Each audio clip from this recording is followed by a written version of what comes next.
Bismillahirrohmanirrohim. Ikkinchi bo'lim. Ishq va muhabbat tomon uchmaydigan qanotdan ne naf? Mavlono Rumiy.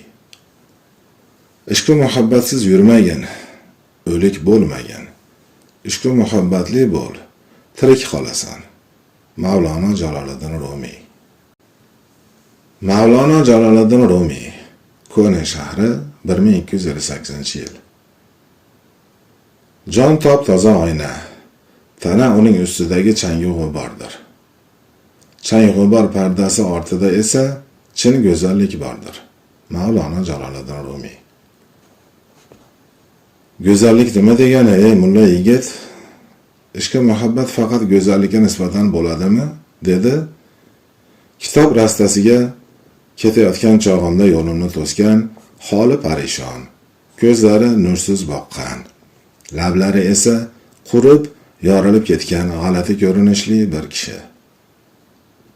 Dastavval jim turaverdim. Indamadim. Holbuki u bilan suhbatlashadigan holim ham yo'q edi. Boz ustiga bu odamni tanimasdim ham. Men ishq va muhabbatdan sarxush edim. Ishq va muhabbat og'ushida atrofimga ahamiyat ham bermas edim. Xuddi hushimni yo'qotgan va o'zimni bilmay qolgandek yurar. Ishq va muhabbat meni yo'q qilgandek. O'zim hech narsaga aylangandek edim. Ha, afsuski, bilmayin tug'ilib bo'lgan edim va u zotning huzuridan ayrilib bo'lgan edim. Ya'ni Alloh taoloning.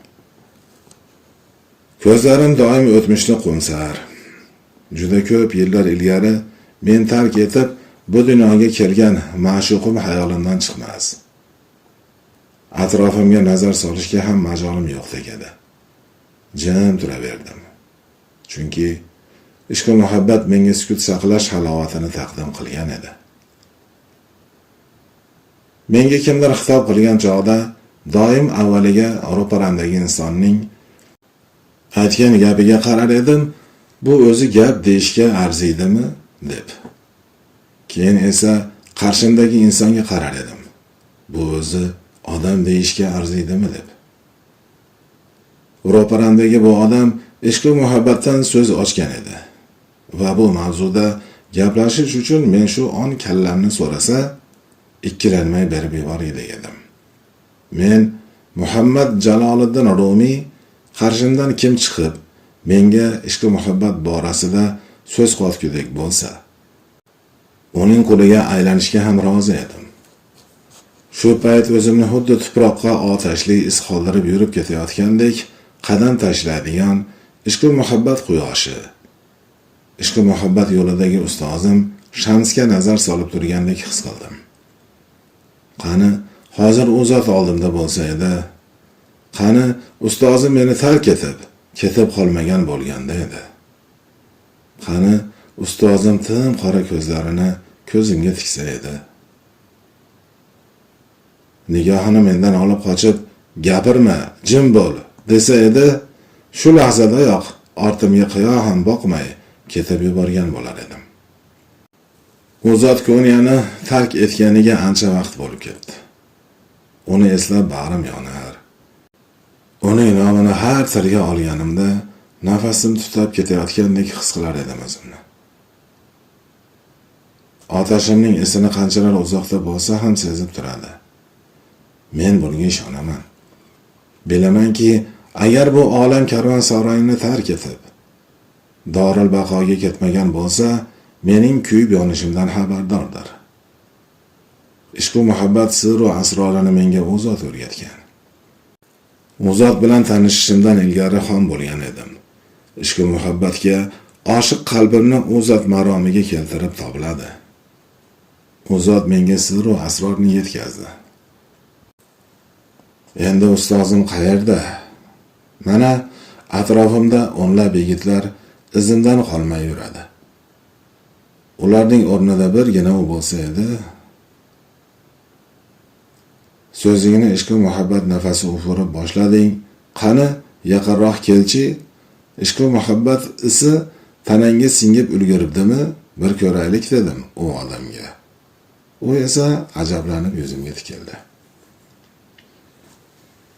ishqi muhabbatning isi bo'ladi deysanmi? Ey soxta mullo, gaplaring g'alati. Nima demoqchisan o'zi? Sen haqingdagi mishmishlar rost ekanda. Yelkangda sharobni mesh-peshi bilan ko'tarib yurar emissan. Tuni bilan mayxonadan beri kelmas ekansan. Odob jilovini beadablar qo'liga tutqizgan emissan.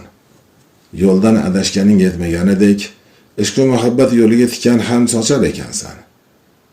Ishq va muhabbat siri asrorini elakka solib, bamisoli tuproqdek elab tashlar emissan. Sho'ring qursin. Ishq va muhabbatning sha'niga loy chaplab bo'libsan-ku, dedi.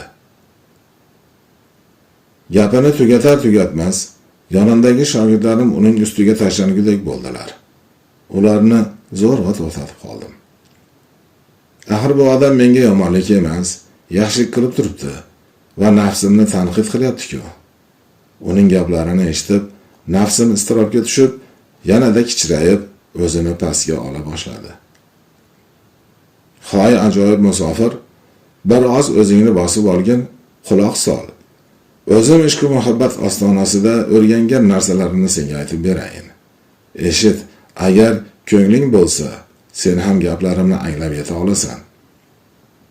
Qalbing qora toshga aylanmagan bo'lsa bo'ldi.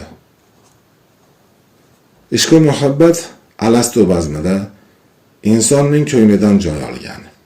O'sha payt u zot, ya'ni Alloh taolo, barcha ruhlarni qarshisiga qo'yib, men sizlarning Robbingiz emasmanmi? deb savol bergan. Shu tobda asr go'zallikka barcha ruhlar mahliyo bo'lib qolganlar. Bu olamda go'zal deb aytsa bo'ladigan nimaiki bo'lsa, ana shu go'zallikdan kelib chiqqan. Ruhlar asr go'zallik qanday bo'lishini ko'rganlar. Shu sababli ular o'sha lahzadan bugungacha sharob ichmay ham sarxush bo'lib kelmoqdalar. Ular bu dunyoda ko'rgan go'zallar, xoh u bir ayol kishi bo'lsin, xoh erkak bo'lsin, xoh bir qush, xoh bir it bo'lsin, xoh bir tosh bo'lsin, xoh bir chivin bo'lsin. Ular o'sha kuni ko'rgan go'zal zot tarafidan kelgan bir tutam nurni eslatgani uchun ularga mahliyodirlar. Ular ko'zguga boqib, ko'zguda o'zlarini emas, sevgilarini ko'rishni orzu qiladilar. Ular ko'zguning o'ziga emas, uning ortiga nazar soladilar. Ishq va muhabbatning isi bo'lar ekanmi, deysanmi? Oshiqlarning jigar bag'ri tutab ketgan bo'ladi va ulardan yonib tugigan vayronadan kelgani kabi kul hidi anqib turadi. Ularning olayotgan nafaslari otashdir. Chiqargan nafaslari esa tutun misolidir. Menga sen sharob ichib tunni kunga ulaysan deb aytadilar. Kimki Muhammad Jaloliddin sharob ichadi, u mast bo'lib yuradi deb aytsa, kelsin, unga bor moli mulkimni berib yuborayin. Ular bilib qo'ysinlarki, Jaloliddin ular buni bilmaslaridan ancha ilgari sarxush bo'lib ulgurgandir va u hali o'zim yaratilmagan zamondan beri mastdir. Go'zallik dengizdir. Ko'ziga suv to'ldirsang, dengizni ko'zamga to'ldirib oldim. Dengiz mening ko'zamning ichida deb aytasanmi? Agar shunday deb aytadigan bo'lsang, gaping xato. Ishq va muhabbat go'zallikka nisbatan his qilinadi.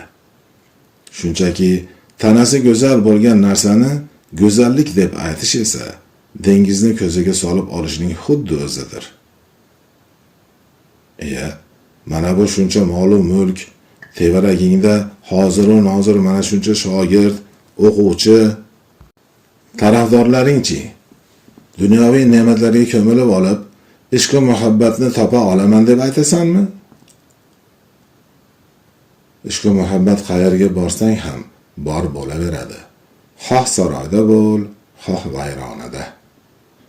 Agar ishq va muhabbatni izlashni bilsang, maqsadingga yetaverasan. Mana bor mol va mulkimni ola qol. Mana ustimdagi shu ko'ylagimni ham olgin-da. Agar bo'lsa, evaziga menga bir zarra ishq va muhabbat ber. Bir tutam ishq va muhabbat yo'lida bor moli mulkimni fido qilayin. Agar ko'nglingda ishq va muhabbat bo'lsa, senga bor yo'g'imni sidq dildan berayin. Doim chiroyli gaplar gapirib, odamlarning ko'ngillarini o'zingga oshufta qilasan. Ha, soxta mullo ekanning ko'rinib turibdi. Mana shunday safsata gaplar bilan shuncha odamni laqillatib yuribsan. Ha, agar ishq va muhabbat sohasida shunchalar bilimdon bo'lsang, qani aytchi, o'zi ishq va muhabbat nima degani? Deb savol berdi. Bu ishq va muhabbatdan bexabar, ko'ngli qora toshga aylanib qolgan inson. Men u kishiga tikildim. Ko'zlarining tubiga qaradim. Uning qalbi qo'rigacha nigohlarimni yetkazishga urindim. U bergan savolga javob sifatida ishq va muhabbat otashidan bir shu'la paydo bo'lsa edi va uni yetaklab dargohimga olib ketsam edi deb niyat qildim. Ko'zlarida ishq va muhabbatning bir tutam ham shu'lasi ko'rinmadi. Shu tobda tushundimki, bu inson ishq va muhabbat sohasining benasib tilanchisidir. Qo'liga tutkazilgan shag'al toshlarni olib, mana shu ishq va muhabbat ekanda deb yuradigan savodsiz bir odam.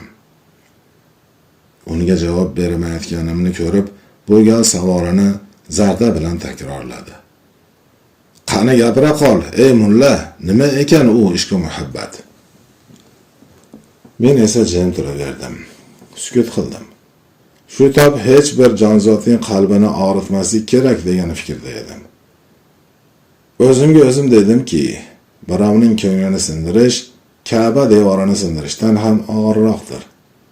Bu g'ofil banda esa o'jarlik bilan takrorlayverdi savolini. Oxiri toqat qila olmadim va unga javob berdim. Nima ekan ishq va muhabbat? Men bo'lsang edi, bilar eding dedim. Sen ishq va muhabbat deb aytayotgan narsang g'at yolg'on. Dedi javobimni eshitib. Jilmayib qo'ydim. Yolg'on deb aytgan narsangga men senga gilam hadya qilayin. Endi esa menga haqiqatni olib keldi. Evaziga jonimni berayin, dedim va yurib undan nari ketdim. Bismillahirrohmanirrohim. Umar amaki, Mavi Istanbul mehmonxonasi 2012-yil. Ba'zida odam o'zi qidirib yurgan xazinaning shundaygina ustida turgan bo'ladi-yu, buni o'zi bilmaydi. Ular xuddi xazinaning ustida qashshoqligicha yashab o'tib ketadigan odamlarga o'xshadilar. Ularning ko'zlari ko'rib turadi, lekin ko'rdirlar. Quloqlari eshitadi, ammo kardirlar. Ular anglay olmaydilar. Ular g'ofil ham emaslar. Ular o'zlariga nasiba qilib berilgan kunni kutib yashaydilar. Xullas, ishq va muhabbat nasibaga bog'liqdir, do'stim, dedi egniga uniqqan u, biroq top-toza kiyim kiygan, stol atrofida choy ho'plab o'tirgan kishi. Umar amaki bu kishini birinchi marta ko'rib turishi edi. Bu odam Umar amaki bilan tengdosh bo'lsa kerak, balki bir oz yoshi ulug'roq bo'lib ham chiqar. Ko'rinishdan uzoqroqdan kelganga o'xshaydi. Ko'zlari tin qora, tun rangida.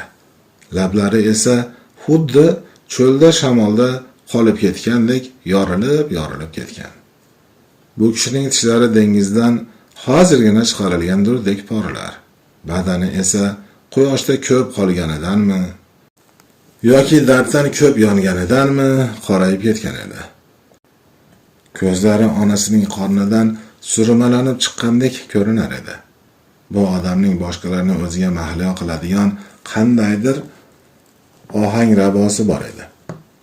Va Umar amaki ham bir qarashdayoq bu odamning malohatiga taslim bo'lgan edi. Umar amaki kallai saharlab uyg'onib qarasa, xonasida hech kim ko'rinmadi. O'zini ancha tetik his qilgani uchun qiylanib bo'lsa ham yotog'idan turishga chog'landi. Umar amaki bu xonada shunday yotaverish, o'tiraverishdan zerikkan edi. Istanbulda bir oz aylansam, chuvalashib ketgan fikrlarim biroz tartibga tushar deb o'yladi. Bir amallab qarichilikdan majolsiz badanini yotoqdan ko'tardi. o'zini necha yildan beri uxlab yotgandek his qildi. Uzluksiz uzoq yillar davom etgan uyqudan uyg'ongandek, aniqrog'i hushi o'ziga kelgandek birdaniga o'rnidan turib ketdi. Umar amakining boshi yerdan ham tezroq aylanayotgandek edi. Muvozanatini saqlay olmadi va yana yotog'iga o'tirdi. Bir piyola suv ichib oldi. O'ziga kelib olgunicha bir oz kutdi. Shu payt ko'zi devorda osilgan lavhaga tushdi. Lavhaga tikilib qoldi. Umar amaki lavhani o'qiy olmadi. Bu lavha 10 yildan beri shu yerda turibdi shekilli.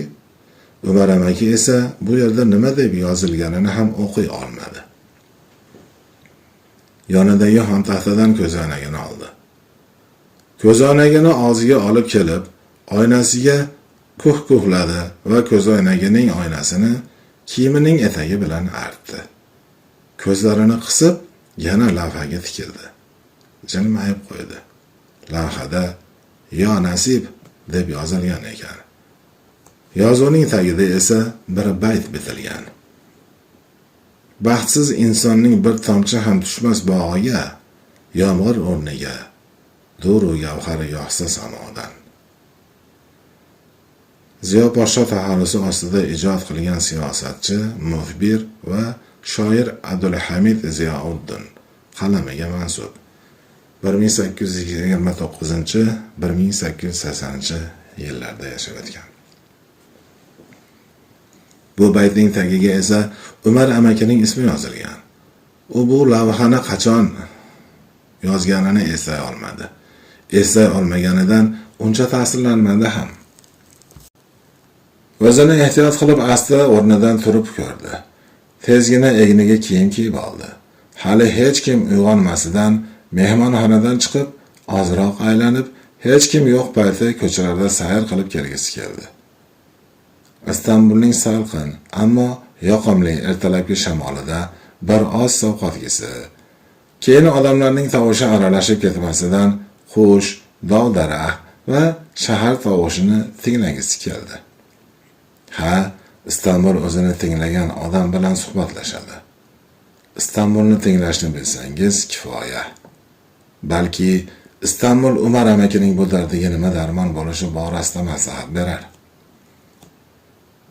Umar amaki mana shunday o'yga tolib, xonasidan tashqariga chiqdi. Xonadan chiqib keta turib, istamaygina haligi lavhaga yana bir bor qarab qo'ydi. O'ziga o'zi "Yo nasib, yo nasib" deb gapirganicha xonaning eshigini yopdi. Umar amaki xonasidan chiqib, zinadan pastga tushganida, mehmonxonada ishchilaridan Murodning allaqachon uyg'onib, choy damlash uchun urinib yurganini ko'rdi.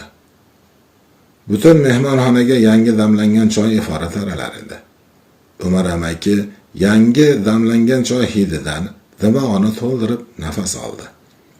Shu payt uning ko'zi mehmonxonaning kiraverishidagi eshikka, eng yaqin stol atrofida choy ho'plab o'tirgan g'alatiroq odamga tushdi. Bu odamning turishi, muomalasi, o'zini tutishi, o'tirishi, hamma narsasi o'zgacha edi. Umar amaki zinadan tushib, eshikka yo'naldi. Stolning yonidan o'tib ketayotgan edi, haligi odam kutilmaganda Umar amakining ko'zlariga tikilib qoldi. Umar amaki bu nigoh xuddi qalbining eng tubigacha yetib borgandek his qildi. Turgan joyida qotib qoldi.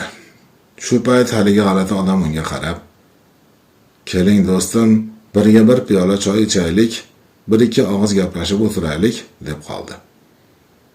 Va Umar amaki o'ylab ham o'tirmay yoki o'ylashga majoli ham kelmay, darhol bu kishining shunday ro'parasidagi stulga o'tira qoldi. Bu kishi Umar amakini ilgaridan taniydimi? Ular tanishmilar? Shu payt birdaniga Umar amaki haligi odamni savolga tutdi. "Tinchlikmi? Kallai saharlab kulbayi vayronamizga tashrif buyuribsiz. Bir do'stimni izlab kelgandim. U bilan bir-ikki og'iz gaplashib, hol ahvol so'ray degandim. Eshigingiz tagidan o'tib ketayotgan edim. Yangi damlangan choy hidi keldi. bu hid dimog'imga urilishi bilan kaminai kamtaringa ham bir piyola choylarini darig' tutmaslar deb shartta ichkariga kiraverdim. Balki nasibam qo'shilgandir. Xush kelibsiz. Do'stingiz shu atrofdami? Bu yerga chaqira qolamiz. U ham kelib bir piyola choyimizni ichib ketsin. Endi zarurati qolmadi, dedi haligi odam. Umar amaki uning gaplarini bir boshdan xayolidan o'tkazib chiqdi. Nega bu gaplarni unga aytib atgani, kutilmaganda nega bunday deb qolganini ham Umar amaki tushuna olmadi. Lekin o'zicha bu odam ma'rifatli odamga o'xshaydi deb qo'ydi. Umar amaki o'zi ertalab xonasidan "Yo Nasib" deb chiqqani va bu odam ham Nasibadan so'z ochgani tasodif bo'lmasa kerak deb o'yladi. Umar amaki tasodifga ishonadigan odam emas-da. Mana shunday. Odamning nasibasi qo'shilgan bo'lsa, hech kim uning yo'lini to'sa olmaydi. Bo'ladigan ishga hech kim qarshi chiqa olmaydi, dedi bu odam va cho'ntagidan qog'oz chiqarib tamaki o'radi va gapida davom etdi. Nasibasi qo'shilgan odamlarning holatiga qarab tanib olish mumkin. Bunday odamlar o'zlarini ishqi muhabbat dardi o'z og'ushiga olgan chog' o'zlarini otashga ham ota oladilar. Ular dardni dard bilan ketkazadilar. Ishqi muhabbat maydonida jonlarini sotib yuboraveradilar. Ular jim yura olmaydilar. Nola chekib faryod uradilar. Oshiq degani gapirmay yashay olmaydi. Orif degani esa aksincha, gapiradigan bo'lsa orifligi qolmaydi. Oshiqlar qalblaridagi borini juda oshkora to'kib sochganlari uchun ularni odamlar ilgaridan majnun, savdoyi, telba deb kelganlar. Mana qara do'stim, senga bir qissa aytib berayin. Xudo xayringni bersin, yaxshilab quloq solgin dedi va o'zi o'ragan tamakidan yutaqib tortib chekib oldi. Aytavering, ajoyib mehmonimiz, dedi Umar amaki va Murod oldiga qo'yib ketgan beli ingichka stakandan choy ho'play boshladi. Qadam o'tgan zamonda bir mamlakat bor ekan.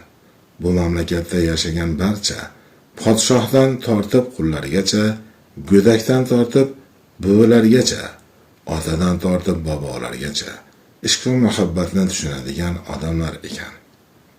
Bu xalqning ertaklari Majnunning, ayollari esa Layloning sulolasidan ekan.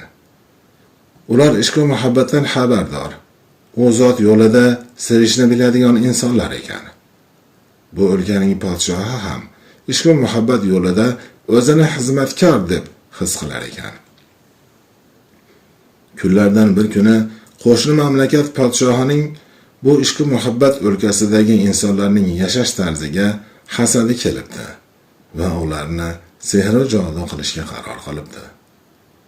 U mana shu ishq va muhabbat o'lkasidagi barcha odamlar ishq va muhabbatni unutishlari va ularning qalbi shunchaki bir parcha toshga aylanishini istar ekan. Mana shu niyat bilan sehri jodu qiladigan bir odamning oldiga kelibdi. U afsungardan issiq sovuq qilingan narsalarni olibdi va ishq va muhabbat o'lkasida yashaydigan insonlar har kuni suv olib ichadigan irmoqqa tashlabdi. Hikoyaning qiziq joyi mana shu yerdan boshlanadi. Ishq va muhabbat o'lkasining podshohi bu ishdan xabar topibdi. Biroq vaqt juda kam. Chora esa deyarli yo'q ekan. Podshoh saroy ahliga har qanday holatda ham irmoqdan suv ichmaslikni buyuribdi. Bu o'lkaning butun aholisi allaqachon bu suvdan ichib ulgurgan. Ularda ishq va muhabbatdan asar ham qolmagan ekan. Saroy ahlining ko'pi tashnalikka chiday olmay, haligi suvdan to'yib ichib, qorinlarini to'ldirishibdi. Bu suvdan faqatgina podshoh ichmay qolibdi. Yana uning xotini va bir o'g'li ichmabdi. Ular qo'llarida qolgan, haligi afsun aralashmagan suvdan kam-kamdan ichib yuribdilar. Oradan vaqt o'tdi. Ishq va muhabbatni allaqachon unutgan, ko'ngillari qora toshga aylanib ulgurgan bu xalq podshohning holatidan xabar topibdi va uni telbaga chiqaribdi. Bizning podshoh ishq va muhabbat deb gapiraverib, o'zini bilmay qolibdi. Esi hushidan ham ayrilibdi. Majnunga, telbaga aylanib qolibdi deb gapira boshlabdi.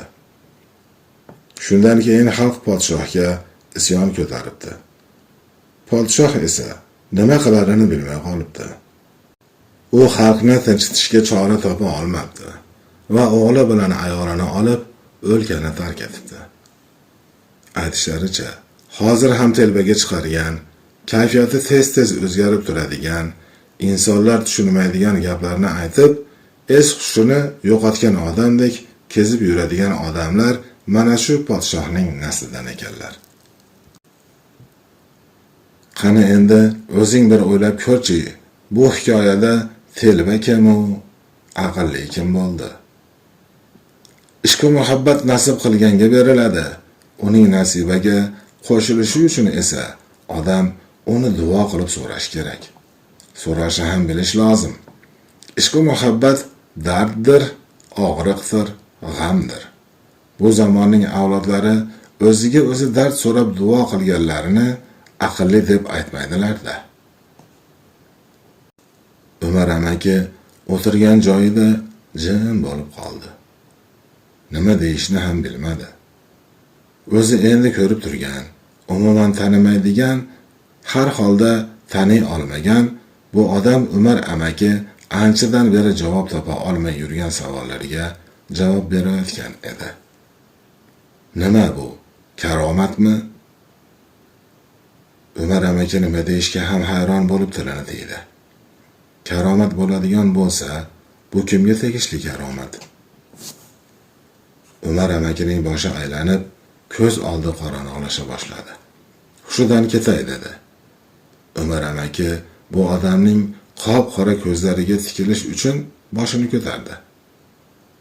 Bu odam o'zining eski qadrdoni bilan gaplashib o'tirgandek, nim tabassum qilib jilmayib o'tirar edi. Umar amaki bir nima degisi keldi-yu, lekin gapiradigan bo'lsa, hushidan ketib yiqilib qolishdan cho'chidi. Ruxsat so'ragan bo'lib, bu odamning oldidan turdi. Umar amaki yuz-qo'lini yuvib, o'ziga kelib olmoqchi edi. Keyin esa mana shu dil ahli bo'lgan inson bilan iloji bo'lsa, umrining oxirigacha so'zlashib o'tirishga ham tayyor edi. Umar amaki bir oz gandiraklab tahoratxonaga qarab tez-tez yurib ketdi. Yuz-qo'lini yuvdi, ko'zlarini ishqaladi, bilaklarini sovuq suvga tutib turdi. Terlab ketgan edi. Qo'lini ho'llab, tahorat payti mast tortayotgandek chakkalariga tegizdi. Ko'zgudagi aksiga tikildi. Yuzi sarg'ayib ketgan edi. E'tibor bermay tahoratxonadan chiqdi. Yana tez-tez yurib stol tarafga yo'naldi. Ne ko'z bilan ko'rsinki, stol bo'sh. Atrofida hech kim yo'q edi. Umar amaki atrofga alangladi. Boshqa stollar ham bo'sh, hech kim yo'q. Haligi odam Umar amaki bilan shuncha gaplashib o'tirgach, indamay ketib qolaveradimi? Bunday bo'lishi mumkin emas deb o'yladi. Shu payt ko'zi orqa tarafdagi oshxonaning shunday yonidagi choy damlanadigan joyda piyolalarni patnisga taxlayotgan Murodga tushdi. Umar amaki to'g'ri Murodning yoniga keldi. "Qayerga ketib qoldi?" deb so'radi hayajon bilan apil-tapil. Umar amakining yuz-ko'zi sap-sariq edi. "Kimni aytyapsiz, Umar amaki?" deb so'radi Murod. "Mana bu eshikning yonidagi stolda o'tirgan odam." Umar amaki katta ko'zli, uzuk taqilgan barmog'i bilan eshik tarafga ishora qildi. "Men bilan birga stolda gaplashib o'tirgan odamni aytyapman. Qayerga ketdi?" Murod ajablanib qaradi. Samovarning yonida turgan chit sochiqqa qo'llarini yaxshilab artib olgach, Umar amakiga yaqinlashdi. "U yerda hech kim yo'q edi, Umar amaki. Siz yarim soatcha o'sha yerda bir o'zingiz o'tirdingiz." Qanday qilib? Umar amakining nafasi ichiga tushib ketdi. Endi es-hushini yo'qotganiga ishonch komil edi. Axir u odam Umar amakiga rost gapni, haqiqatni aytdi-ku. Umar amaki larzaga tushdi. Xuddi badani va zehni o'ziga bo'ysunmayotgandek edi. Umar amaki ortiq tura olmadi va turgan yeriga yiqildi. Yerga tushayotganda qulog'i ostida Murodning oxirgi aytgan so'zlari jaranglar edi. U yerda hech kim yo'q edi, Umar amaki. Siz yarim soatcha o'sha yerda bir o'zingiz o'tirdingiz.